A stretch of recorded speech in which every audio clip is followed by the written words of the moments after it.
আসসালামু আলাইকুম everyone, cooking আর recipe চ্যানেলের আরেকটি পর্বে আপনাদের সবাইকে ওয়েলকাম জানাচ্ছি।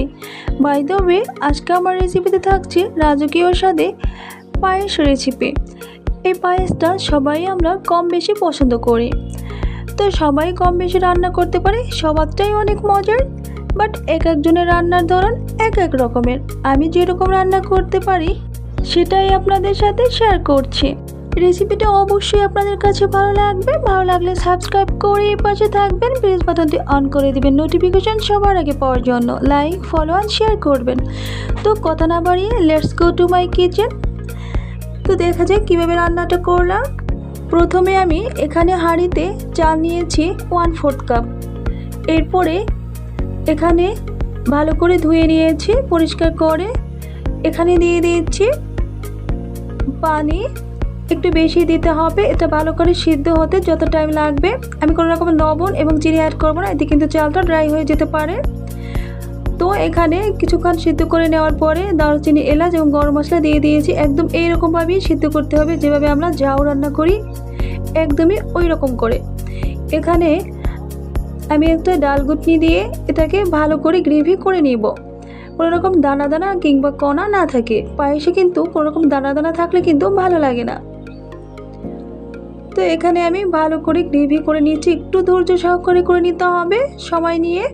অনেকে আছেন যারা নিউ রাঁধুনি কিংবা রান্না করতে একটু হিমশিম খেয়ে যান, তারা অবশ্যই ধৈর্য সহকারে দেখবেন, ভিডিওটা সম্পূর্ণ স্কিপ না করে।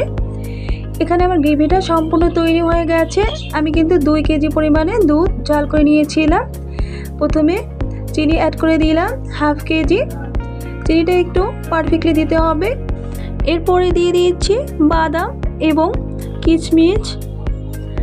এখানে আমি 2 কেজি দুধ জাল করে নিয়েছিলাম, সেটাই অ্যাড করে দিয়েছি। প্রথমে যদি আমি দুধের ভিতরে চালটা সিদ্ধ করতাম তাহলে কিন্তু দুধে কেটে যেতে পারে, এই জন্য কিন্তু আমি আগে দেইনি, পরেই অ্যাড করে দিয়েছি, এতে করে গ্রেভিটা ভালো আসে।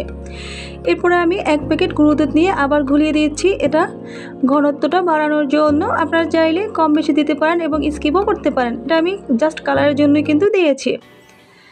তো আমি ঢেলেই দিলাম, দেখেন কত সুন্দর একটা কালার এসছে এবং এটার কারণে ঘনত্বটাও কিন্তু বেড়ে যাবে।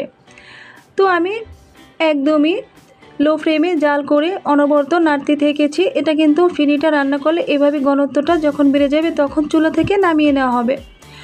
তো আমার অলমোস্ট ফিনিটা রান্না হয়ে গেছে। তো দেখেন কত সুন্দর হয়েছে, ঘন এবং কালার পারফেক্টলি হয়েছে। আপনারা চাইলে উপর থেকে বাদাম কিংবা কিশমিশ দিয়ে দিতে পারেন। তো বাসায় কোনো গেস্ট আসলে কিংবা কোনো অনুষ্ঠান বাড়িতে কিন্তু আপনারা এটা ট্রাই করতে পারেন। তো আমার রেসিপিটি কেমন লেগেছে অবশ্যই আমাকে কমেন্ট বক্সে জানিয়ে দিবেন। বন্ধুদের সাথে শেয়ার করতে ভুলবেন না। আবার নতুন নতুন ভিডিও নিয়ে আপনাদের সাথে দেখা হবে। আজকের মতো এখানেই বিদায় নিচ্ছি। আল্লাহ হাফেজ।